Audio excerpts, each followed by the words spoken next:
I have some very good news for some of you today. So in Japan, for the longest time, we haven't really had any English language options when it comes to brokers. Yes, Interactive Brokers has been around for a while. That's a US company, and recently it's the Japan branch of a US company. And they have an English language interface, but for the longest time, they haven't given us access to NISA accounts, and they haven't had tax reporting accounts. Well, they still don't have tax reporting accounts, but as of July 2025, Interactive Brokers does now offer a NISA account in English, and it's US person friendly. Let's talk about it.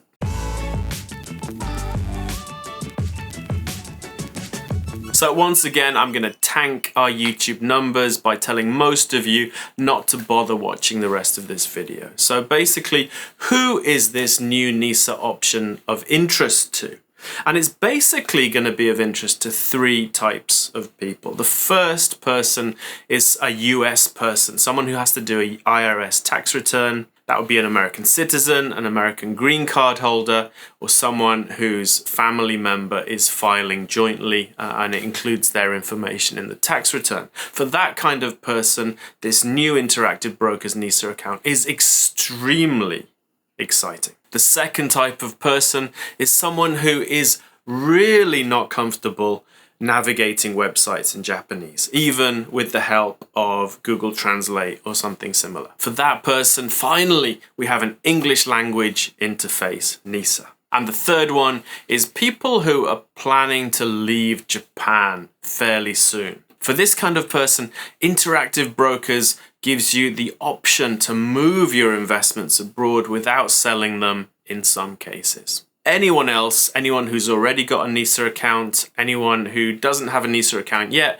but are fairly confident using Japanese or using translation tools to navigate Japanese language websites, I still think the Japanese brokers are going to be better for you. So if you have a NISA account or if you're comfortable using Japanese, you probably don't need to watch the rest of this video. If you're still with us, presumably you are interested in Interactive Brokers Japan's new NISA offerings. So let's just quickly review what a NISA account is. So a NISA account is a Nippon ISA.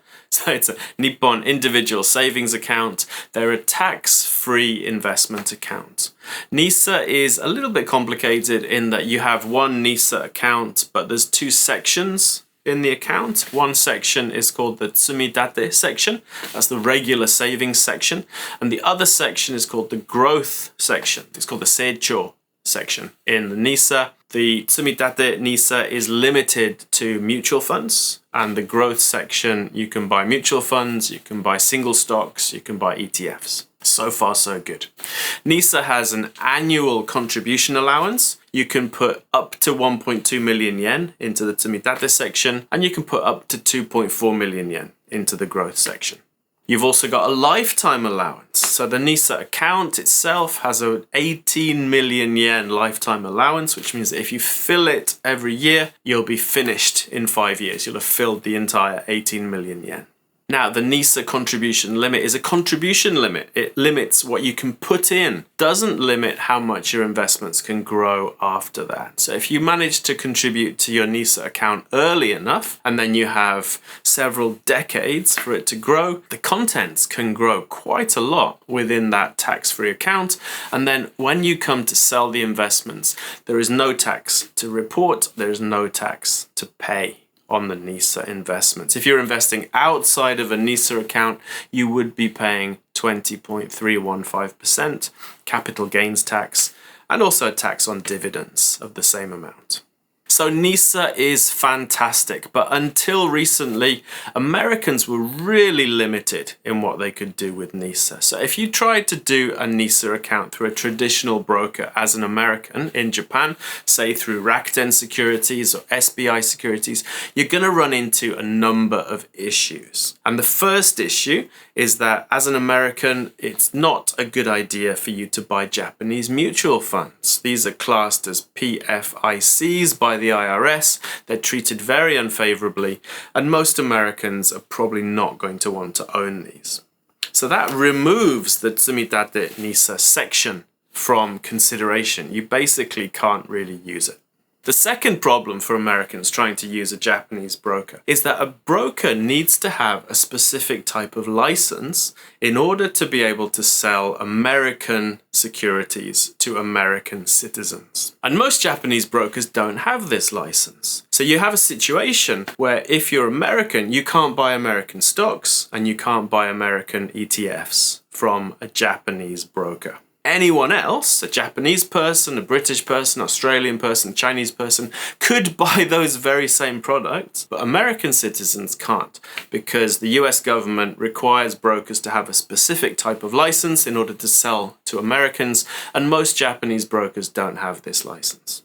So you have a situation where if you're trying to invest in a NISA account with a Japanese broker as a US citizen, you can't use Tsumitate NISA to buy mutual funds. And you also can't buy US stocks or US ETFs or Japanese ETFs because Japanese ETFs are also PFICs. So you have this situation where Americans can use NISA, but they can only buy individual Japanese stocks in there.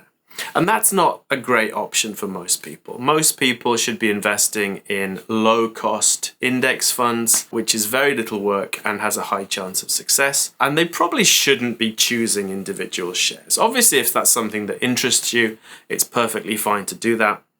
But it's very much not necessary. And most people are going to probably make more money if they stick to low-cost index funds.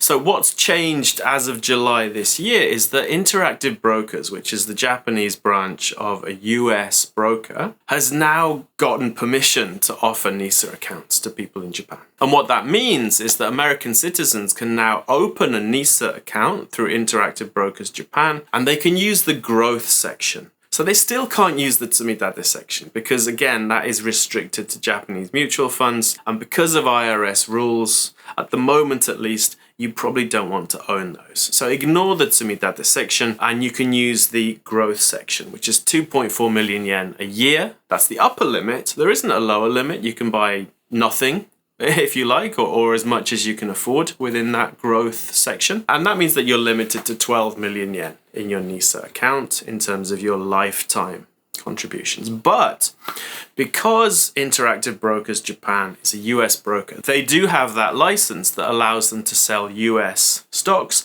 and also US ETFs to US citizens. So for the first time, US citizens can open a NISA account and they can buy US ETFs in there. And that's probably going to be what most people are going to want to do. Low cost, broad-based index funds like the ones that Vanguard offers. Vanguard has VT, which is the World Stock Fund. They have VTI, which is the US S&P 500 fund. So those ETFs or anything similar to those ETFs in terms of the contents, in terms of the fees, would be a great option to buy inside a NISA account. And so for Americans, this is pretty exciting. For the first time, you have a decent option to invest in NISA. Now, the second type of person is a person who really isn't comfortable using Japanese, so they can't really use a Japanese broker because Japanese brokers only offer Japanese websites. You can now go through Interactive Brokers Japan, which does have an English language website. You can register with them in English. It's very, very easy to do. And they're broadly similar to a Japanese broker in terms of offering you mutual funds in the Tsumitate section and also in terms of offering you ETFs and single stocks and also mutual funds in the growth section, provided you're not an American citizen. Now, the third type of person that might be interested in this new offering from Interactive Brokers Japan is someone who's planning to leave Japan. And the reason for that is that as long as you buy international type investments like US ETFs, for example, and you're moving to another country that also has an Interactive Brokers option in that country, you may well be able to transfer your investments. And that means that rather than sell your investments here in Japan and then get the cash, take the cash with you to your new country and then reinvest the cash there, you may have the option to just transfer your investments to a different country's interactive broker. That's something that you'd have to check to make sure it's compatible for everything, but it might be an option if you want to start investing, but you're not sure that you're going to be in Japan for the medium or the long term. Now, there are a couple of disadvantages for Interactive Brokers Japan compared to a normal Japanese online broker like Rakuten, SBI, or Monex. The main one, I guess, is that you need to have a minimum investment in order to invest with Interactive Brokers Japan. I believe it's something like 1 million yen at the moment. So you do need to have that minimum investment to start using an account. On the other hand, if you were going through Rakuten or SBI, there is no minimum investment. You can open an account without putting any money into it and get started with as little as you want to. However, if you do want to use Interactive Brokers Japan, you will need to have that minimum amount of money. Another issue with Interactive Brokers Japan is that so far they haven't been able to offer a tax reporting account. So a tax reporting account is something that Japan has, which is really good for individual investors. It's basically a type of investment account where your broker will do your taxes for you. And it's basically for investments that are not in NISA. So say you're able to invest more money than the NISA account allows you to. You've filled your NISA account, you still want to invest, you would invest in a taxable account. And a tax reporting account, which is called a Tokutei Koza in Japanese, is an account where your broker will calculate any taxes you owe and will also pay those taxes for you to the government. And what that means is that you then don't need to report your investment income on your Japanese tax return. And this is a pretty cool thing for individual investors. It makes it very easy to invest. It basically eliminates the kind of paperwork that you might have to do around your investments. But Interactive Brokers Japan doesn't have this yet. I'm pretty sure they'll offer it at some point in the future, but right now they don't have that. So that might be something to keep in mind. Other than that, the new NISA option with Interactive Brokers Japan is pretty similar to what's being offered by Japanese brokers. So it's a fantastic option if you're a US citizen, if you absolutely want to have an English language interface for your investing, or if you might be leaving Japan fairly soon, but you still want to get started. What do you think? Are you tempted by this new NISA option in Japan? Now, I'm not going to be using it because I already have a NISA account with Rakuten Securities. I'm very happy with it. I'm not a US citizen and I'm pretty comfortable using the Japanese language interface. So this new option isn't something that I need, but it's really nice to have it because I've had so many people over the years ask me, what are my options as an American? What are my options if I want to be using English? What are my options if I'm going to be leaving Japan soon? And now, finally, I have an answer for you. If you have any questions about NISA, about this new NISA option, about your options as you start looking to invest, please leave us a comment below. I'd be really happy to answer your questions in the comments. Thank you for watching, and we'll see you in the next video.